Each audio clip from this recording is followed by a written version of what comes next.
गुरु की कहानी। 3 गुरु की मोटिवेशनल स्टोरी। एक महात्मा गुरुकुल चलाते थे। इस गुरुकुल में हजारों शिष्य उनसे शिक्षा पाने के लिए आते थे। इन कई सारे शिष्यों में से एक शिष्य ने एक बार अपने गुरु से सवाल किया। उसने कहा, गुरुजी, अगर आप बुरा न माने तो मैं आपसे एक प्रश्न पूछना चाहता हूँ। गुरु ने कहा, हाँ, तुम मुझसे कोई भी प्रश्न पूछ सकते हो और मैं तुम्हें उसका संतोषकारक उत्तर देने का प्रयत्न करूँगा। शिष्य ने गुरु से पूछा कि आप बहुत ज्ञानी और विद्वान हैं, इसमें कोई दो राय नहीं है। जिस तरह हमें आपसे ज्ञान मिलता है, यानी कि आप हमारे गुरु हैं, मैं जानना चाहता हूँ कि आपके सबसे बड़े गुरु जिनसे आपको जीवन का सबसे महत्वपूर्ण ज्ञान मिला वह कौन है। गुरु ने कहा कि वैसे तो मेरे जीवन में हजारों गुरु हैं जिन्होंने मुझे जीवन के सफ़र में कुछ न कुछ ज़रूर सिखाया है, लेकिन मैं मेरे 3 प्रमुख गुरुओं के बारे में तुम्हें बताना चाहता हूँ। मेरा पहला गुरु एक चोर था। एक बार मैं एक लंबी यात्रा से किसी गांव से गुजर रहा था। मैं काफ़ी ज़्यादा थक चुका था और किसी के घर ठहर कर आराम करना चाहता था।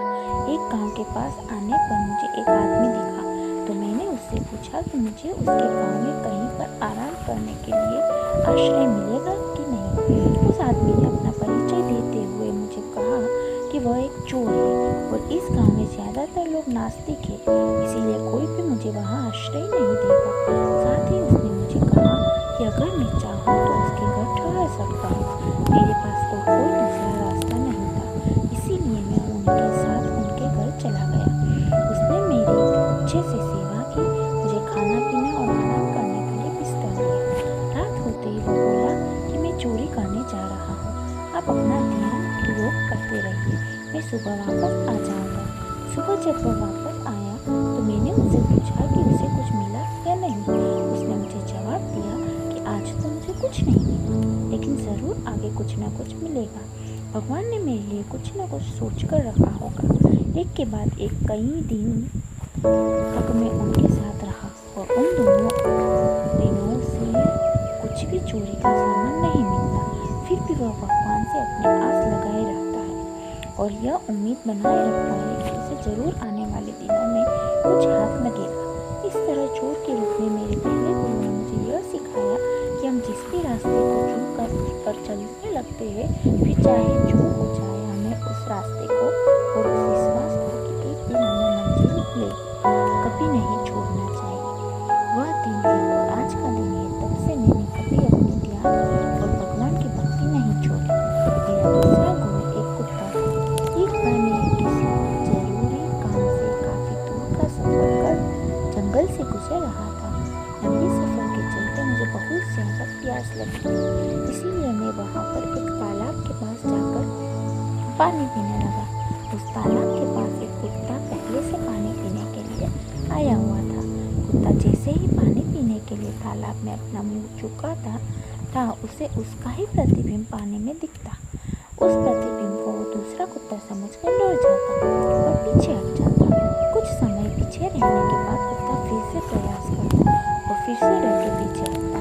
काफी समय बीतने के बाद कुत्ते ने हिम्मत जुटाकर आखिरकार तालाब से पानी पी लिया और अपनी प्यास बुझाकर वहां से चला गया।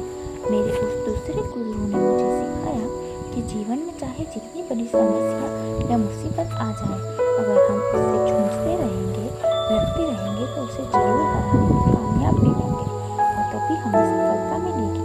मेरा तीसरा प्रमुख गुरु एक 4 साल का छोटा बच्चा था। एक बार मैंने एक बच्चे को मोमबत्ती हाथ में लेकर चर्च की तरफ दौड़ते हुए देखा। मुझे उसे देखकर थोड़ी शरारत सूझी। मैंने उस बच्चे को रोका और उससे पूछा कि तुम यह मोमबत्ती कहाँ ले जा रहे हो। उसने जवाब दिया, वह चर्च में इस मोमबत्ती को ले जा रहा है। मैंने बच्चे से पूछा कि यह मोमबत्ती तुमने जलाई है। बच्चे ने हाँ में जवाब दिया। अब मेरे घमंड भरे सवाल की बारी थी, तो मैंने उससे पूछा, मुझे बताओ, जब तुमने इस मोमबत्ती को जलाया तो यह प्रकाश कहाँ से आया, और उससे पहले जब मोमबत्ती जली नहीं थी तब प्रकाश कहाँ था। बच्चे ने मेरे सवाल के जवाब में अपने हाथ में पकड़ी मोमबत्ती को फूंक मारकर बुझा दिया और मुझसे बोला, आप देख लीजिए, पहले प्रकाश था और अब नहीं है। आपकी आंखों के सामने वह कहाँ गया। कृपया मुझे बताइए।